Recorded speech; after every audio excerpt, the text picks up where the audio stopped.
Open world games have been the talk of the town for years now. There was a time where every game was trying to be open world or add open world elements to it.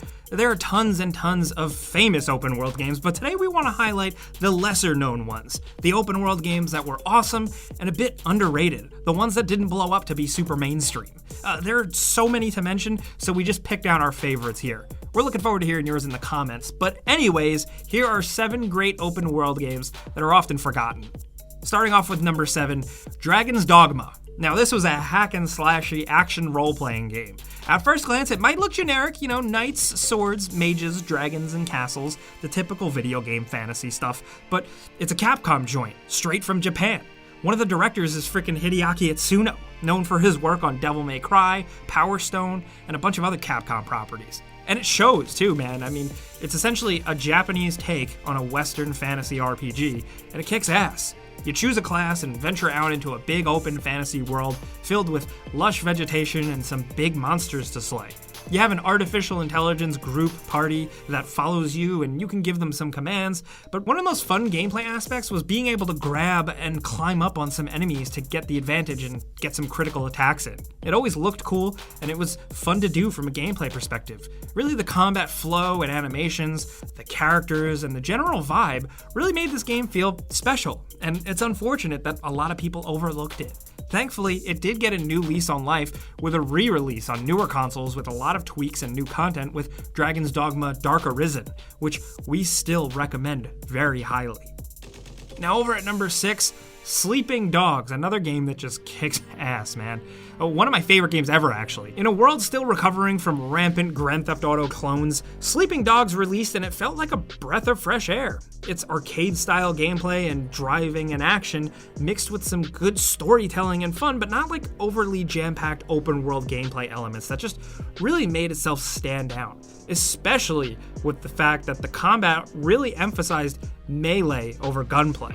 Guns were in the game, sure, but the main event was martial arts action. Punching and roundhouse kicks, grabbing dudes and throwing them into the environment with interactive stuff, set pieces, some good melee weapons like knives and stuff.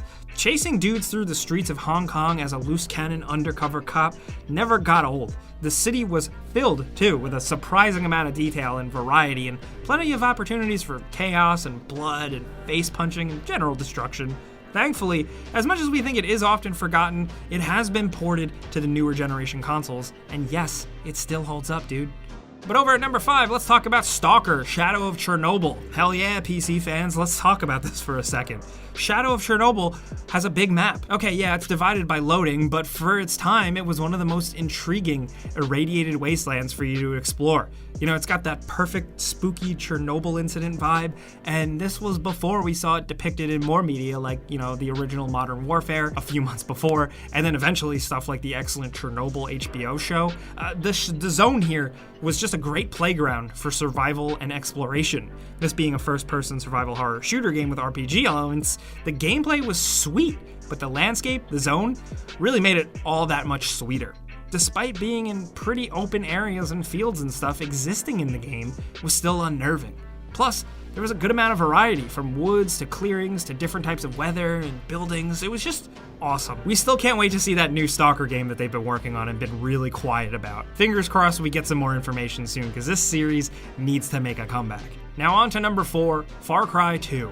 Now, okay, this one isn't one that I personally, I don't really get it, but a large group of fans will tell you otherwise. Yes, even though initially Far Cry 2 wasn't universally loved by fans, there's a surprising amount of gamers that still to this day really, really love and defend this game, praising both its ambitious ideas and its world. The 2008 game had a completely new story and characters, and you were tasked with hunting down and assassinating the Jackal, this famous arms dealer in Central Africa during the middle of a brutal civil war.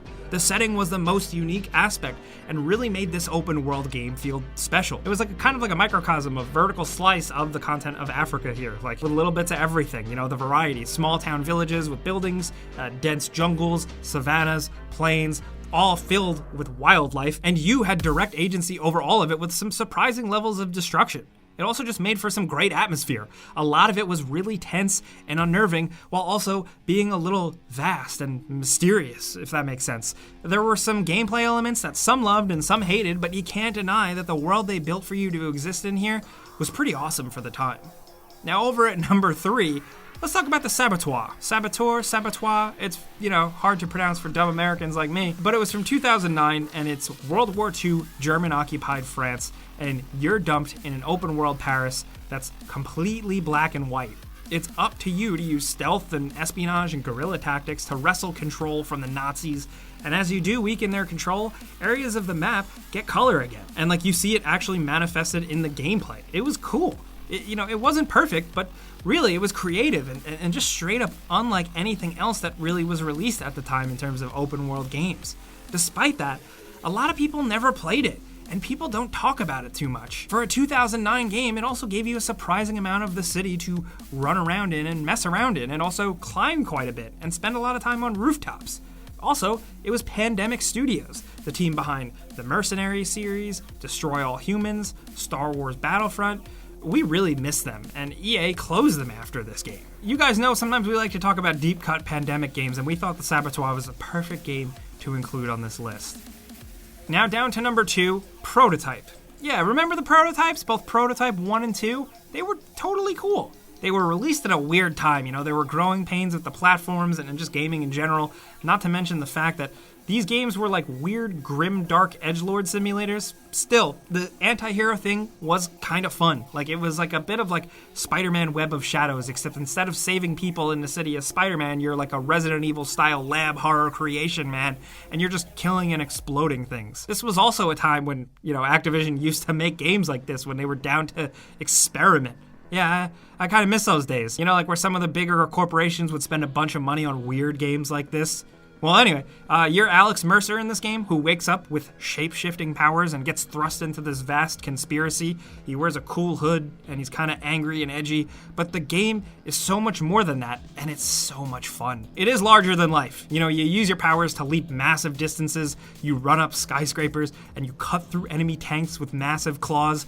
Oh, and did I mention it takes place in New York City as the playground? It's really a good one for these powers. Really, it's basically the best thing next to web slinging that you could get during that time. And they did kind of quietly re-release these on modern consoles, so you can get your hands on them and experience them if you want something that kind of feels like a time capsule, time travel back to the 2008-2009 era of gaming, because it's very distinct.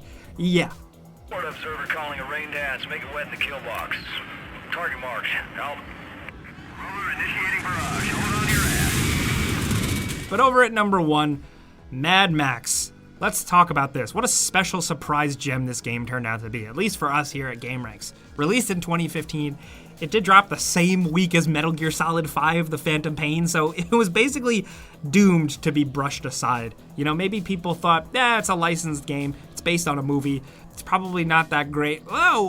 Sit right down and let me tell you about this game. It very tastefully and very lightly referenced Fury Road, but did basically feel like its own new interpretation of Mad Max.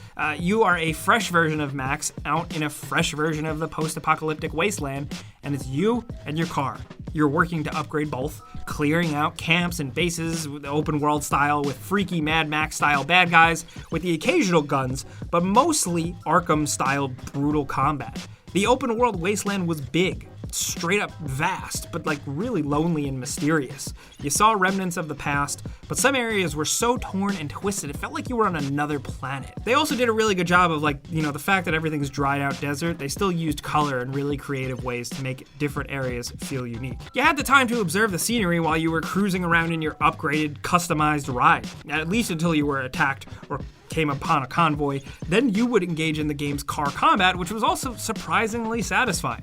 Partially projectile-based, you have a helper who could, among other things, fire harpoons at other vehicles that really would mess them up.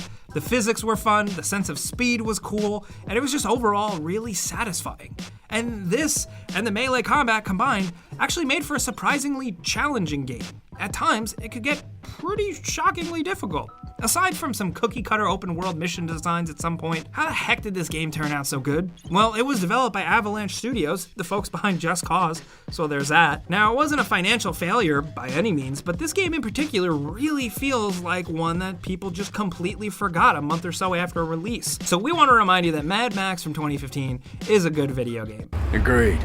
Now, of course, we only talked about 7 of our favorite underrated open world games, the ones that don't get mentioned enough in top 10 lists. But of course, there are so many more out there, and we would love to hear from you guys down in the comments. What are some of your favorite open world games that aren't maybe as popular as some others? Maybe we'll make another video out of this topic, I don't know. But if you enjoyed this video and maybe learned about a game, clicking the like button is the best way you can help us out. We would really appreciate that. And also, if you're new, consider subscribing, hitting that notification bell, because we put out videos every single day.